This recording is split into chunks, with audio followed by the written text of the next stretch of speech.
MomFit with Joe Peters um, in the Spanish World Network and the H.E.R Network single TV channels 250 and 251.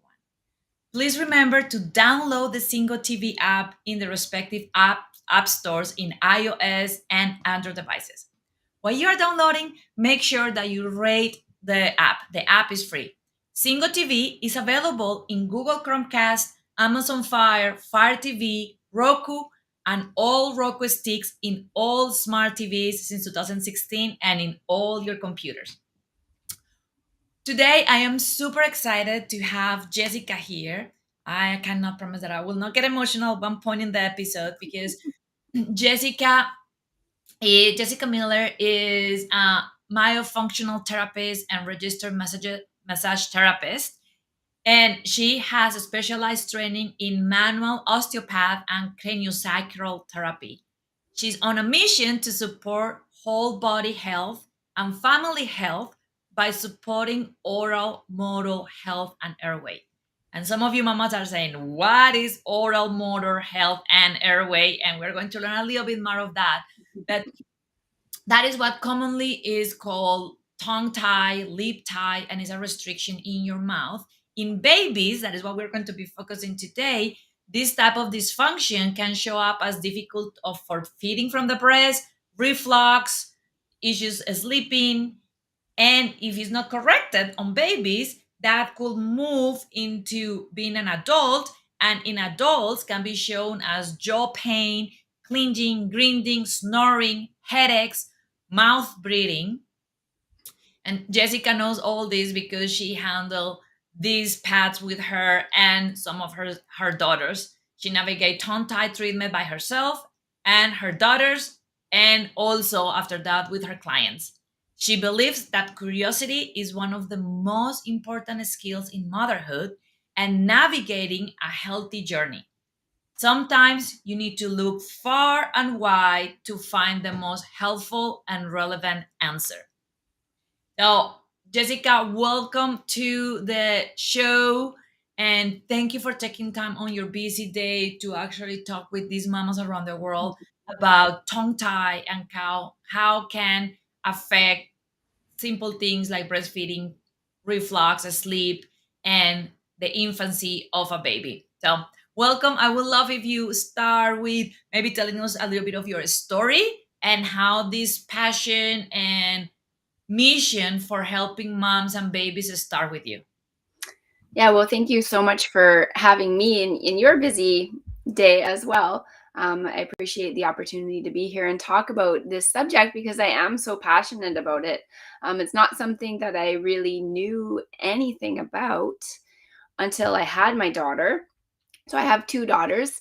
One of them is in kindergarten right now, and one of them is 1.5 years old. And when I had my first daughter, um, you're overwhelmed with the beauty that life is when you have a squishy little baby in your arms.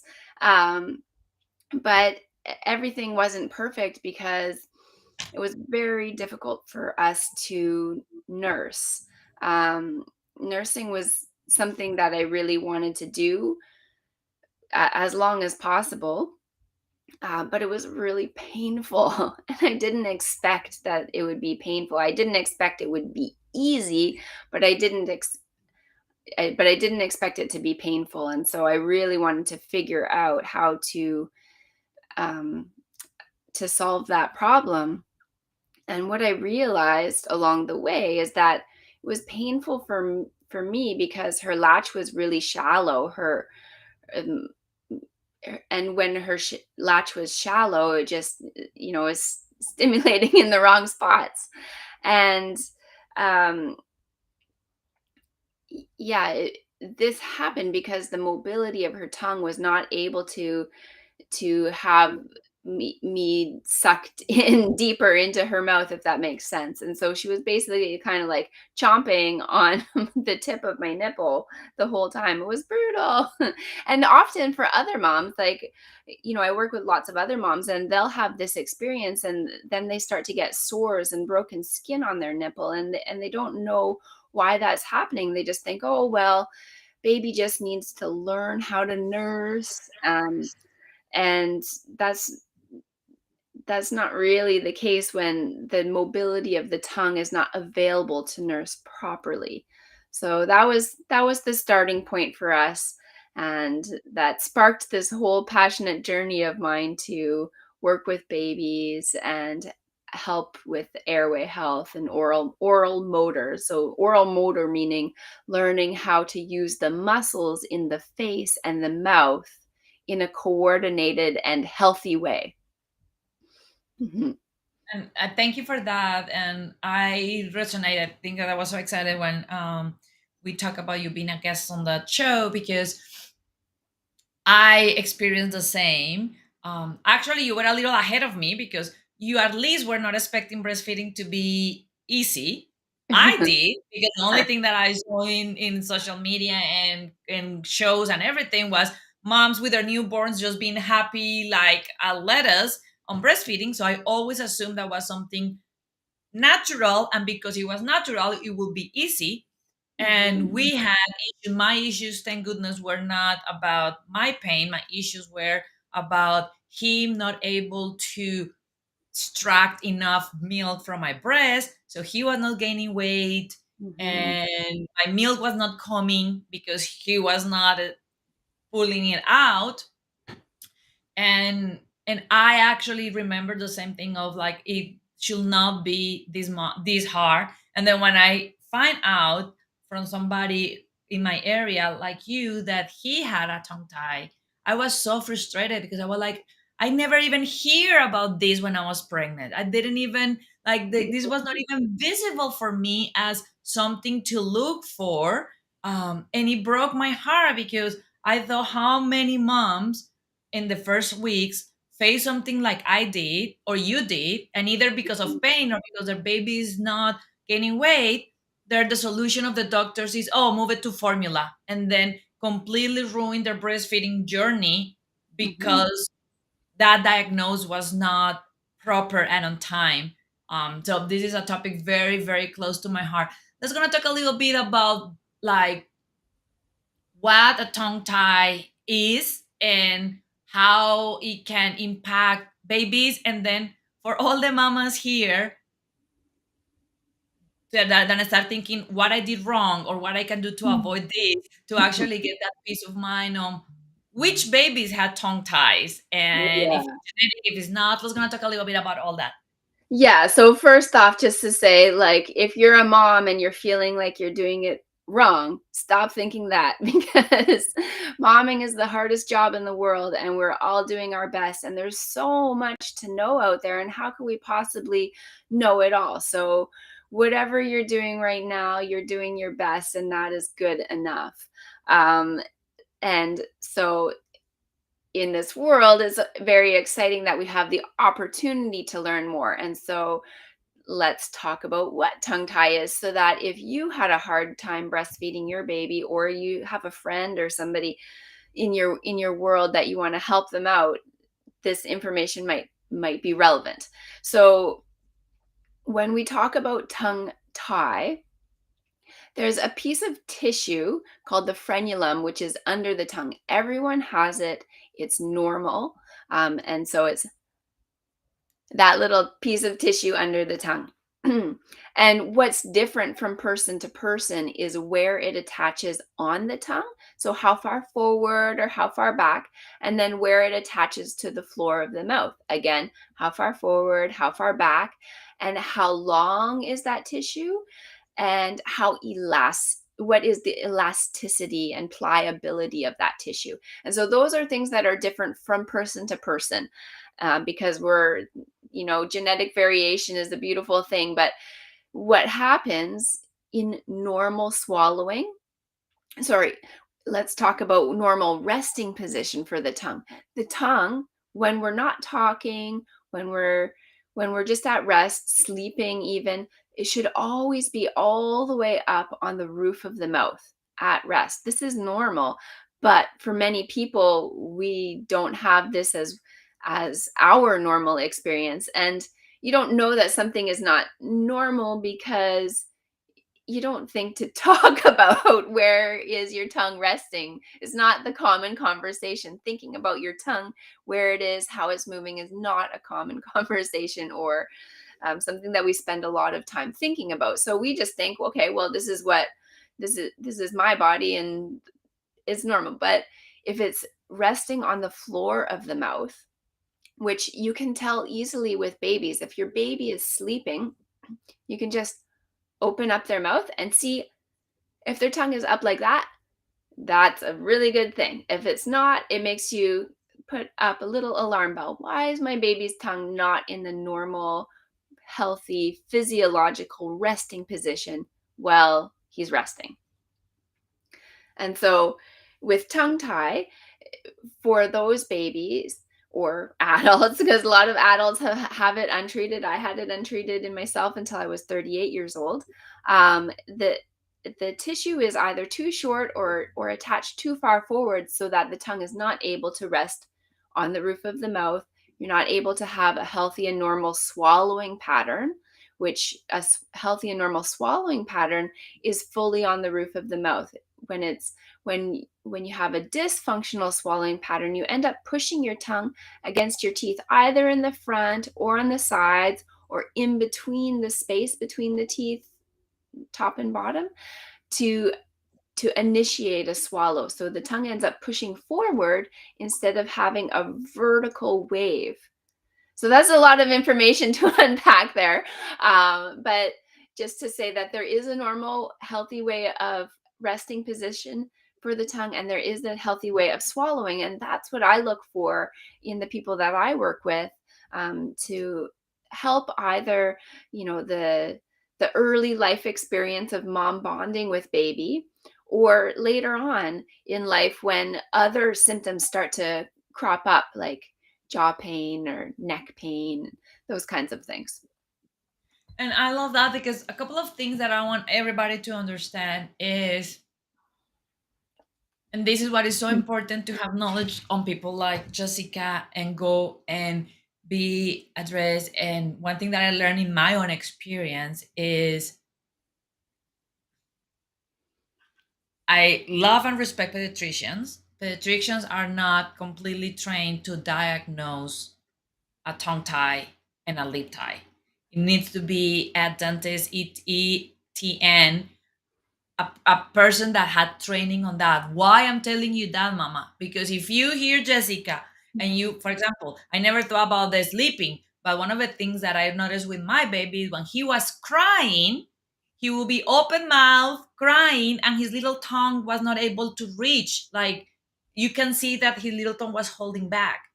Mm. And if you see any of those things, you can go to your pediatrician. And unfortunately, because a lot of them don't have enough information, they will brush you off and say, Mhm. it's okay, don't worry, just give them a little bit of formula. Not because they are bad, it's because that is not their area of expertise. So I'm inviting you to actually know that and know if you have concerns, make sure that you are discussing those concerns with an expert in the topic so you can actually go and have the release. And actually my baby tongue tie, because my baby had the tongue tie and he also have his top lip tie. So he was not able to swallow with his tongue, but he was also not able to open his lips properly to latch. Mhm. We revised that at 6 weeks old. And then around 13, 14 weeks old, I start getting again paranoid and I was like, maybe the tissue grow back and we need to do it again. And what I did was go back to the dentist place that released it with laser, and then they review it and say no, and they show me the pictures and have a lot of ways to actually give you confidence of it is or is not. So I Mhm. want to actually add that because it's sad that sometimes we think that our pediatrician is that one person that can know everything about breastfeeding, sleep, health. And the reality is there are areas that they really don't have enough education in medical school to support our journey as moms. Absolutely. And I'll just add to that, at least where I am. So I live in Canada. And I expect it's very similar in the States based on what you've just described there. Um, but doctors and pediatricians don't receive any training on tethered oral tissues. So that's the more medical term to explain um, tissues in the mouth, like the tongue, like the lip, and even along the cheeks that are restrictive. And so, a good question, we want our doctors have the hardest job in the world, and I just send a lot of respect to them.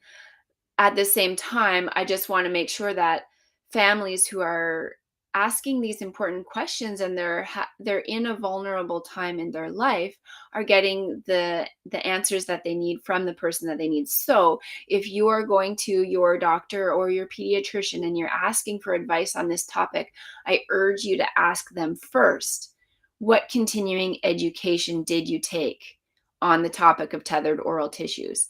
Because that way, it it's a little bit disarming in the sense that now you're on the same level. They're not, there's often with doctors, we have this feeling that they are the grand authority on any topic that you ask them a question about. So knowing what information that they have about that topic before you ask them their opinion on a topic can help you have a more level conversation with them. I had that same experience with my own pediatrician.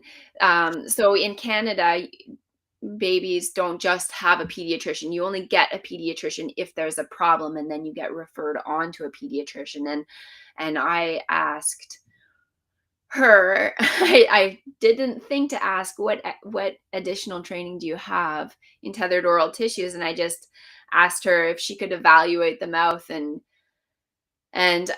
the information that I got from her was a bit disheartening because what she had said is that in 20 years of practicing, she had never once thought that it was important for a baby to have treatment on a tongue tie. And for me, she was missing the mark with me because in my own health story, at 38 years old, when I was experiencing chronic pain my whole life, I had my tongue released.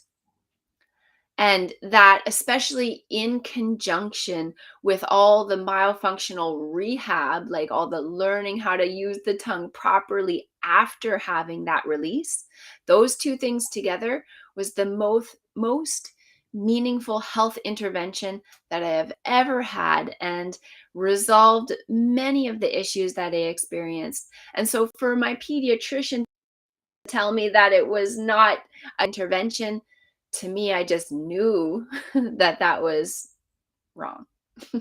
Yeah. And again, it's matter of us understanding and respecting our team. One of the things that I always say in MomFit is we need to have a team around us as moms.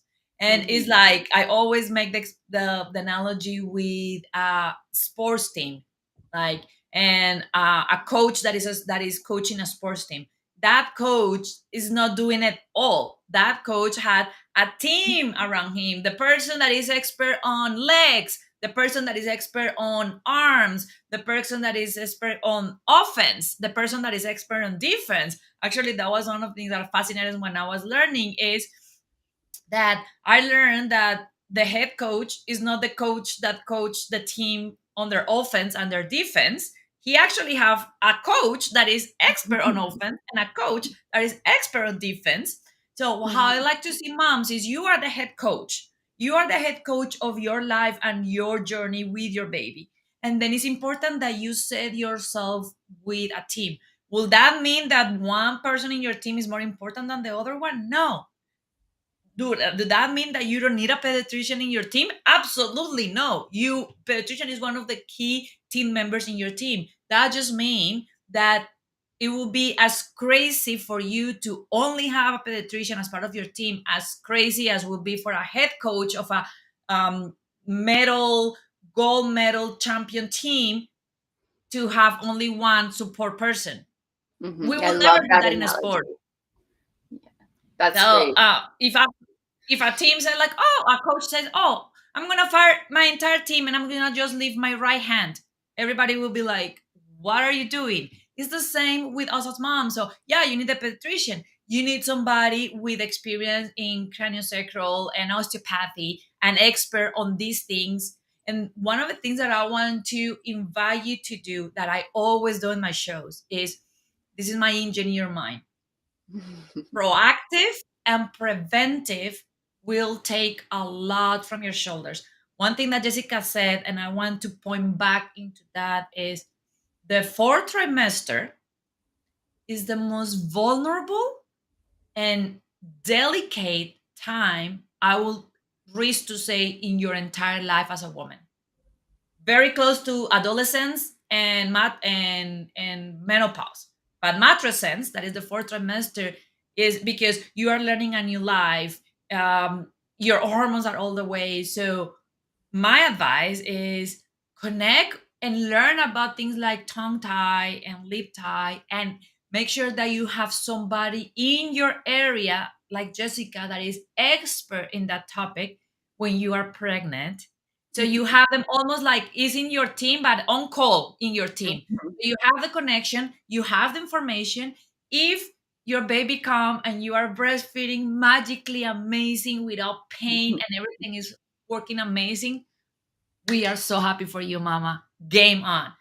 And if you are having challenges, you are not trying to think logically and rationally and looking for answers in the middle of the most vulnerable time of your life. You are only going to be like, oh, yeah, let me look for Jessica's phone. I already know Jessica. I already talked with Jessica. And I will just take a phone and say, hey, Jessica, I need to go and see you because I'm having some issues with pain breastfeeding. Or like me, hey, Jessica, the baby is losing a lot of weight, is not gaining enough weight. I want to go and check with you. So it take you from the reactive, additional stress, additional cortisol. You will not believe how many nights I cry my eyes out in the first 6 weeks until we revised him, when all of that could be prevented. You had enough in your plate, mama, to add additional things that could be more preventive, because if you have the information, if you have the contact, then the story will go different. Yeah, and adding on to that, I would just say, we don't necessarily ever want to just jump into the idea that surgery is the answer, because I firmly disagree with that. There's other things that can happen first that are important to try. So this can help grow your team as well. So having a lactation consultant that you can call, have a virtual visit with, or an in-person visit, so that they can see that you're bringing your baby to the breast in a way that is supporting milk transfer. And then the craniosacral osteopathy massage therapy kind of piece of the puzzle, working with a baby hands on, can help reduce tension in the neck, in the head, in the shoulders, and other places that can really have an impact on how the tongue moves. And so it's important to address those tensions first and make sure that it's not just body tension that's making nursing a difficult experience, if that's what's happening for you. And just check off those boxes first. And one thing that I want to also point out with what you're saying is that I remember with the doctor, dentist, actually give me a scale and say, you can have tongue tie and lip tie 0 to 10, 0 being you don't have any, 10 is you have a very restricted movement. And then she said the same that you said, like, I will not recommend surgery if it's anything below a 6, because the impact in their life will not be as much, in her opinion. And then she told me that E was at 7.5. She was like, it's not the most extreme, but it's enough that is causing challenges. And one thing that I love about the osteopathy and craniosacral therapy that you are talking, and for the ones that don't know this, is a gentle touch, almost like a gentle baby massage that Jessica does on the baby's head and the baby's back to help with tissue that sometimes get stressed through birth, Mhm. to relax.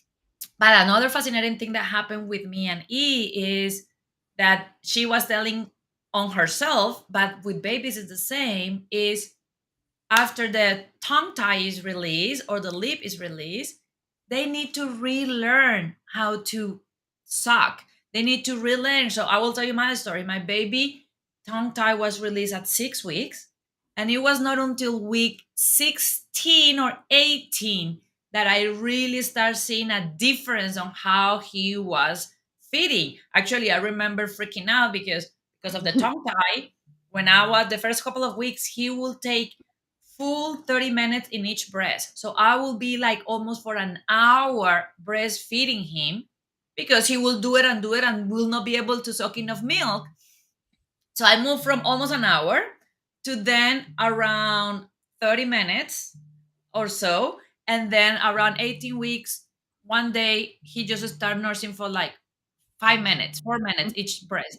And I was freaking out because again, I didn't have, so I was like, oh my God, there is no milk, something is wrong. And then I get somebody like you support me and say like, no, he's finally, after all this rehabilitation of his mouth muscles, he's finally learning in a very effective way how to handle all his muscles properly, so he doesn't have to work as hard for 30 minutes. He just go to business for 5 minutes, everything is working good, and he's like, I'm done, mom. Yeah, So and for a lot of babies, parents, when it takes so long, parents will just say or think, "Oh, I've got a lazy baby," like, it just nurses for a little while and then falls asleep, and that on its own is a warning sign, like, babies are not lazy. They want nourishment all the time, or when they're hungry, and if they're falling asleep at the breast, that's a warning sign. And here's an interesting thing as well, because, as I found with my first daughter and also my second, but at the time of this story, it was just my first daughter, that she had a tongue tie. And I realized that there is a very strong genetic component to tongue tie. And so I encourage every family who's noticing that their baby has a tongue tie to turn the mirror towards themselves and find out which parent also has a tongue tie, because there are likely things happening in your own health story that could be improved with myofunctional therapy as the first intervention, to see, okay, maybe we can reteach your tongue to coordinate in the right way. um, and for me, it was just like a brain explosion moment, because I had realized that for my whole life I was living with 25% function of my own tongue, which is insane. Yeah, it still surprises me that I could get through a whole life with barely even being able to move my tongue. Yeah. that is fascinating, and is that part of our journey as parents, right? And I love how you are touching in that point that we're talking is, do can I do anything to prevent my baby to have a tongue tie or lip tie? The answer is no. It could be genetic, and the reality is the only thing that you could do is early Mhm. diagnose, because the reality is as early you do it, as easier will be for them to relearn, and then will not be like Jessica that had to figure out, because the reality is our body is magical, right? So if you have that restriction, your body is going to figure out a way to compensate. Yeah. And then, but that doesn't mean that is good. That means that your body is spending a lot more energy trying to compensate and balance that lack. So as easy as sooner it is detected, as less of that energy your baby will have to spend. One other thing that I want you to touch base on is, because I think we have been talking about them, like a couple of the signs are pain in the breast. And I think that you and me can agree that if is hurting you to nurse your baby, then please, mama, that is not normal. Like that, it is not like that's part. This is part of the job. Mhm. Painful breastfeeding should not be. The other thing that I hear you saying is if it's bleeding, if the baby breastfeeding is actually causing hurts and wounds. The other one that I told you that I think about you saying that it was like that was probably thing that killed my heart, and I even have PTSD on that one, was because for moms it's like, oh, he fell asleep in the breast, he's not hungry. And then when I learned about it, they were like, no, he's working so hard and he's not having enough food, that he's actually shutting down and falling asleep to save energy. And Mhm. that break is going to make me emotional. It breaks my heart to know that my sweet baby was falling asleep because he was so hungry that he could not do it. And I was not aware of that. Mhm. So that is another one. And then the other one is gaining weight.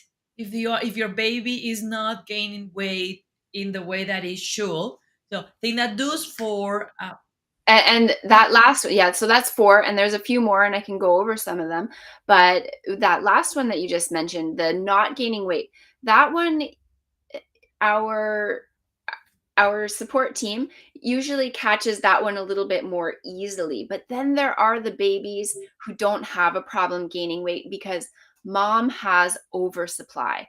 So if you have painful oversupply, where I mean you can feel it, you're always engorged, and then sometimes baby will end up having green poop because of that, because there's too much fore milk, then the baby might be gaining weight fine because the milk is just has a fast letdown. It just comes, it just like is like Niagara Falls into your baby's mouth. So that's another that it's like not enough milk or too much milk. And so other symptoms in babies to look for is, maybe the nipple ends up having a shape like a lipstick top, or maybe your baby's always or not able to maintain a seal around the nipple. And so what will happen is milk will just fall out of their mouth, sort of like you're drooling on a pillow, like milk will just fall out and wet your shirt. Or you'll hear like that kind of noise happening. Even extra gassiness doesn't necessarily mean tongue tie, but um but is certainly one thing that's common. So oh, and there's like so many symptoms. For my own daughter, one thing that happened was, at around 3 months of age, babies tend to go through another big growth spurt. Different timing specific for all babies, but my baby went through at 3 months of age. And what happened was she had been sleeping better, and then at 3 months, when she went through that growth spurt, she needed more milk than she was getting, and is still too young to be, you don't want to be putting babies on solids until 6 months. And I didn't realize, that she wasn't getting enough milk through that growth spurt. She ended up waking up hourly. So if your baby is having is normal for a baby to not like sleeping through the night is a bit of a myth. So another one of my specialties is is baby sleep.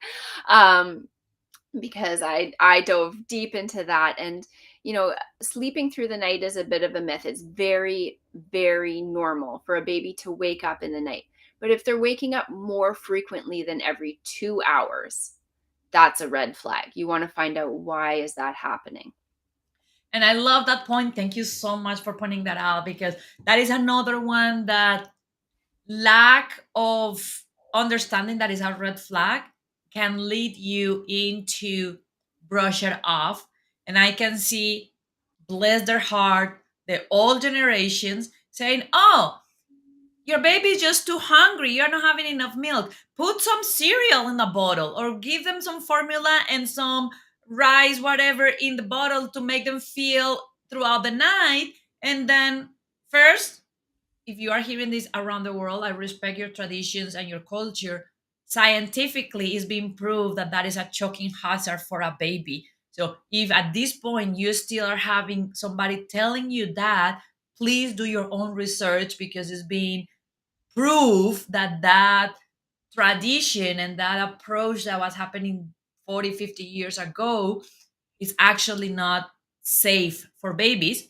But then the other one is, even if you don't do the right thing but just a big formula bottle, is, yeah, if you are breastfeeding and you give formula, your baby is not going to digest the formula as fast as your breast milk. So yeah, you are going to kind of lead him to not wake up as much, not because you solve the problem, but because you put a band-aid, because now his belly is so full and is slower to process formula that is not waking up as much. Thank you for that one. That is a huge, huge, huge reminder. And one of the things that I want to talk with you is the release part, because I know that there are some families that mom and dad had different opinions about the release, Mhm. and there is a lot. Like I remember sitting down, wait, because I don't know how they do it in Canada, but when they did it to E, we choose to do it with laser because we choose that was a little more less invasive. But they took E away, like they didn't let me go with them. They're like, no mama, you're going to stay here. They took him. It literally was like 2 minutes and a half, that in my mama brain felt like 355 years. But then when he came back crying and I nurse put him in the breast, I remember crying because I feel so guilty of causing him pain. Because I was Mhm. like, oh, this is a surgery. He's going to be hurt. They're going to cut his tongue. So if there are any moms hearing out that are thinking about that and are maybe afraid as me, why we don't talk about that part of the release of that Mhm. surgery, and then actually how big of a surgery is and how much pain really will cause the baby versus decide to not treat it, Mhm. and then give some of that data, validate information to moms to actually start thinking on their own, the thing that work the best for them and their families. Yeah, absolutely. And I think before when we're trying to make these difficult decisions, and they are very difficult, it's important to understand why we're doing them. And it's, you know, maybe mom is fine with pushing through difficult nursing, or maybe it feels okay to just switch to formula. These are all very justifiable decisions, right? But the thing is that it's not just that it's different anatomy and that it's causing these inconveniences. It is it does lead to airway disorders. So I'll just tie it into the adult situation that can happen down the road, like decades and decades later. And you don't make these choices for your baby because of something that might happen when they're 40 or 50, but just to keep the bigger picture in mind, sleep apnea is also an airway disorder. And so, sleep apnea, and I know I'm not answering your question, but I'll get back there. So, sleep apnea happens when you're sleeping and your airway closes off, and then you have to gasp for breath. And this gasping wakes you out of your sleep. And now I might be just describing this a little simply, but basically is that your airway is closing off, your tongue falls to the back of the throat, all the soft tissue just collapses to close the airway. And this happens if because the tongue is not in part because the tongue is not up on the roof of the mouth. And so we can see that that is an airway disorder. And that's the same thing that is also happening in our babies. And now you can't go for a baby to a sleep study and have something like that diagnosed, but that's the symptom projection that happens, if that makes sense. And so knowing that you're helping out your baby's long-term health to coordinate the tongue so that they don't develop um, these kind of extreme health scenarios is an important thing to keep in mind, so that you're yeah. So then back to the surgery. I mean, honestly, as a mom who's gone through it with my first, I also felt like it was 700 years when she was taken away from me for the like 2 minutes that it took to do the surgery. And then with my second daughter, we we waited a little bit longer because again, I don't like so we waited until she was about 14 months around there. that's a really awkward time to do it. Way better to do it early on. But we wanted to make sure that, the issues that we were experiencing with her were really related to the tongue, because hers was did not seem as severe as my first daughter's, and we didn't want to have a surgery if it wasn't indicated. But with her, we did the surgery with me there holding her. And that was also very difficult. But again, it took 1 minute. There was like no bleeding. So it's, our brains almost catastrophize these kinds of situations. And, that's okay. We're going through a lot. For myself, as an adult having the surgery, also, like, it was like a 2-minute procedure while I just had some local anesthetic and, um, yeah, just over like that. So with babies, they put a numbing gel on so that they don't feel any pain, um, and that seems to do the trick. And one of the beautiful things on this, and I want to touch about this also on that taboo of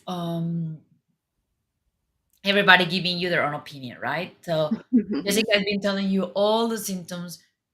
Your baby can have one or two or all of them. And then what we are trying to give you is almost like pinpoint things for you to gather them and then advocate for yourself and your baby and say, okay, I'm now listening that it's not normal to have pain. It's not normal for my baby to wake up every hour. It's not normal for my baby to gasp and not being able to have this. One thing that I want to share, and I don't know if you have experience with any other mom like me on this one, but um, there is conception because a lot of mom this happen, and that is if the lash is shallow, then it should hurt you breathing, breastfeeding. And one of the things that happened to us was that people were like, "Well, I think that is a little shallow, the latch," but I was not hearing, I was not having any kind of pain Mhm, the first couple of days. So because everybody was saying, "Oh, if it's shallow, it has to hurt," I was like, "Well, it's not hurting, mhm, so I'm okay." And one of the fun thing is even after he finished latching, and this is one of the things I want to close with you on, that the rehabilitation goes beyond the release. We did the rehabilitation, and I truly believe that he is not able, and I'm after talking with you, I'm gonna try to find another person to see if we can keep the rehabilitation. He didn't learn completely how to do it because his latch is still very shallow. mhm, He doesn't stay in the boob too long. He just do a couple of swallows and move from one side to the another. But then one of the things that happened was I started having a lot of shaming and a lot of people, a lot of other moms when I was doing my videos about breastfeeding about, oh, that is that is such a shallow latch. That should be so painful. And I'm like, no, it's not. mhm. And then like, oh wow, that is another good one about motherhood. Oh, you should be covering yourself if you are breastfeeding your kid. I was like, my kid had an issue in his mouth. He cannot be more than like literally 20 seconds on each breast. It would be like almost impossible for me to have a cover and then pull him 25 times from side to side under the blanket. If my baby's like yours that just nurse for 10 minutes on one side, finish, and then move, okay, I will explore covering myself. But my feelings with my baby are like a Yeah. gymnastic, like your group event.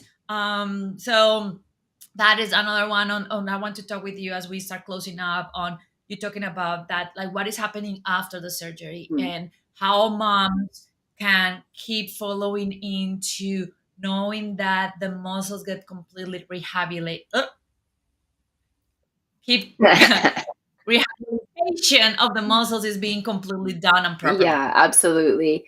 Yeah, and I mean, I'm sorry that you went through that with the feeling of, oh, judgment around breastfeeding. I live in a place that seems to be a lot more progressive, and we have a lot of babies, so I never felt I could nurse wherever I wanted to and never felt that. I feel so lucky that that was my experience.